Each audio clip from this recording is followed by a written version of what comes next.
Time now for sports on 104.7 The Cave. Here's Ned Reynolds. Mike, the intern, Ned Reynolds, in the studio on a Tuesday morning. So, yes, the Kansas City Chiefs will take on the Miami Dolphins, Arrowhead Stadium.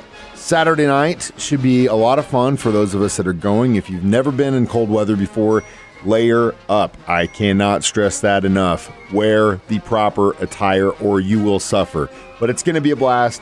Don't let that stop you. If you can't make it and you don't have the Peacock channel, the only way you're going to check out that game is listening to it on The Cave. Which is fine. You can hear Mitch Holtis and the company, Dane and Hughes, and all the crew, and they do a magnificent job.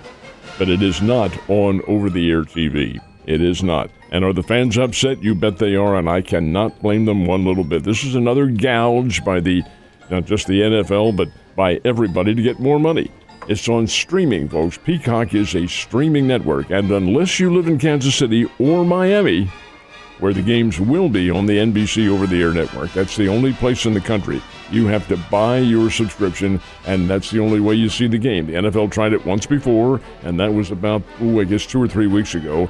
And I guess it generated about 7 million viewers, somewhere around there. What will this one? Well, the reason the NFL's doing it is because the Chiefs are the most popular team in the NFL. Everybody wants to see a Chiefs game, and who can blame them? Patrick Mahomes and company. But to do this in the playoffs, this is the first time it's ever been tried in an NFL playoff on a streaming service. How's it going to work? I don't know. I do not know. But I do know that everybody is upset because of the very nature of what they're doing. They're driving the public toward streaming. And is this the way you do it? Well, I would think there are other ways, but especially if you want to introduce it, but gosh, not in a game like this, in my opinion. It's an interesting time to test it out. You are right about that, but like I said, you can always listen to it here, and that's always going to be the best broadcast. Just use your mind to create the visual picture. That happens to be the way it used to be. Yeah, I know. I'm sitting with the master of that right now. So EB, when he was our offensive coordinator for the Kansas City Chiefs, we loved him. Obviously, we lost him to the Washington Commanders. And now there's some head coach opportunities for him. I've heard that maybe he stays there, maybe he goes to Atlanta, maybe he comes back to Kansas City. What do you think? Well, Ron Rivera was let go yesterday as the Washington Commanders, and that's individual. The coaching staff is really under probably a limited contract to June 1st or whatever date they decide upon. And then Washington's new coach will have the option of bringing in his own people. But the fact of the matter remains that Eric Bieniemy could, on his own, opt for something else. I think the Chiefs probably look at him as a catalyst. I would certainly think so. The handwriting's on the wall. The offense was stagnant. Well, I can't say stagnant, but they weren't quite as powerful without him there. Was he the reason? Well, if I were the Chiefs, I'd be after Eric Bieniemy. Hey, come on back and we can make some promises to you and so forth and so on. Whether he chooses to do that, we'll find out in the next couple of weeks.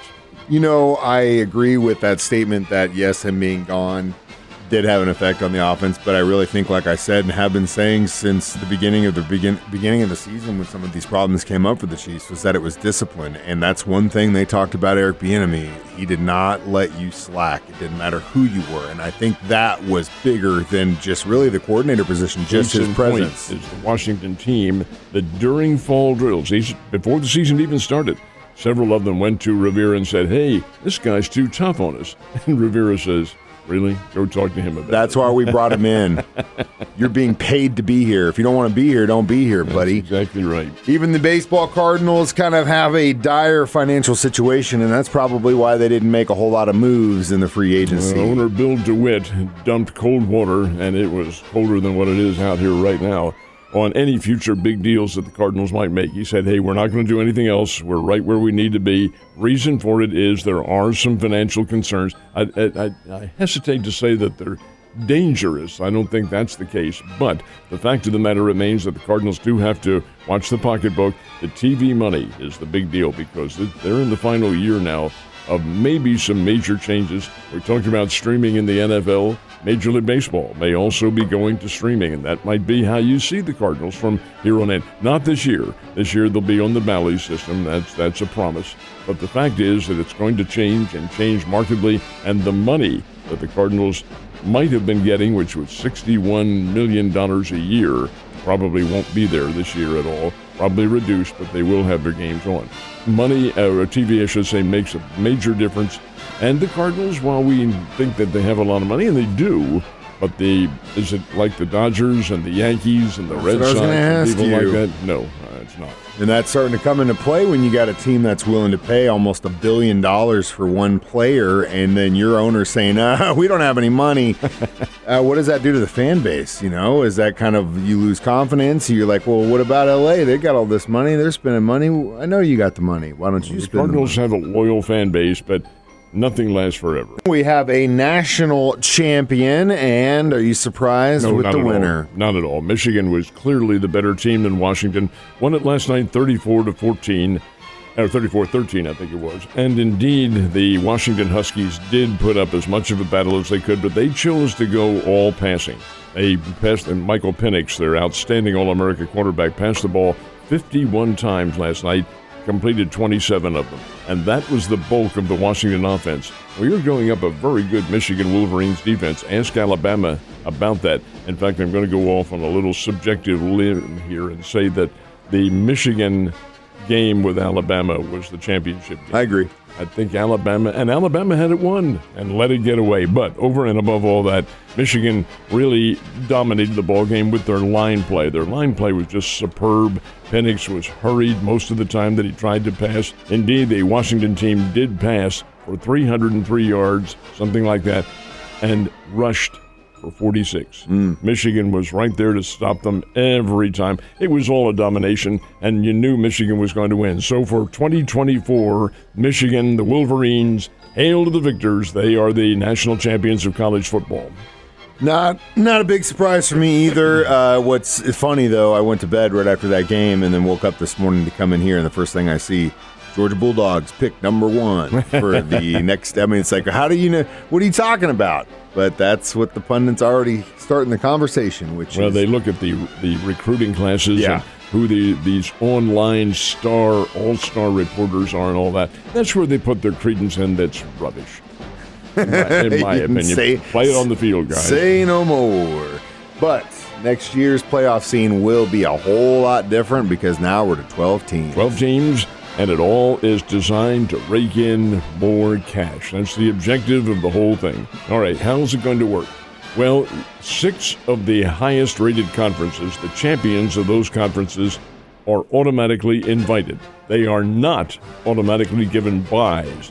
The top 4 teams in the ratings, who are not necessarily from those conferences, but the top 4 teams get the bye in the first round. First round begins on the home field, and it's 5 versus 12, 6 through 11. All the teams are seeded, and so forth and so on. And that is how the first round manifests itself. Then the quarterfinal round are played in bowl games. And next year it'll be the Fiesta, the Peach, the Rose, and the Sugar, and they will be the quarterfinals. Those winners advance to the semifinals, obviously, which will be in the Cotton and the Orange Bowl, probably the week after New Year's because the season is extended.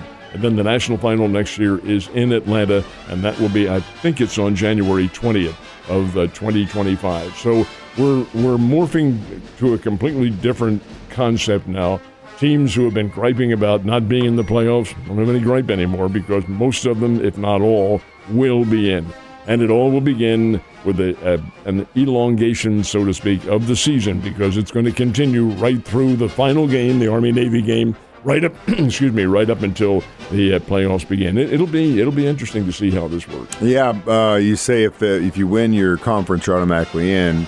Major conference. Major conference, but not necessarily get a bye. But if you're in the top 4, you would still get a bye in that situation. That's it's going to get so confusing. It'll just be like listening to you guys try to figure out what the playoff situation was this past weekend. That's what it'll be. And that you can still see his giant whiteboard with all these weird lines connected to different scenarios.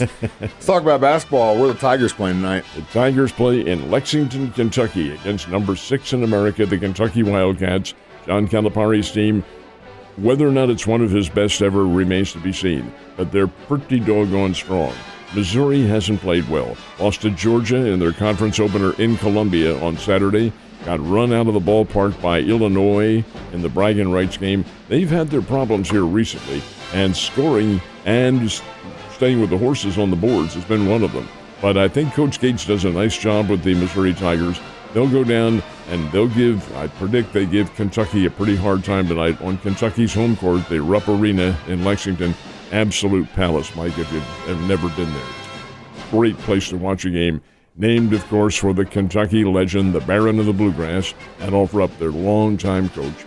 But regardless of all that, the Kentucky team takes on Mizzou tonight. Should be an interesting result.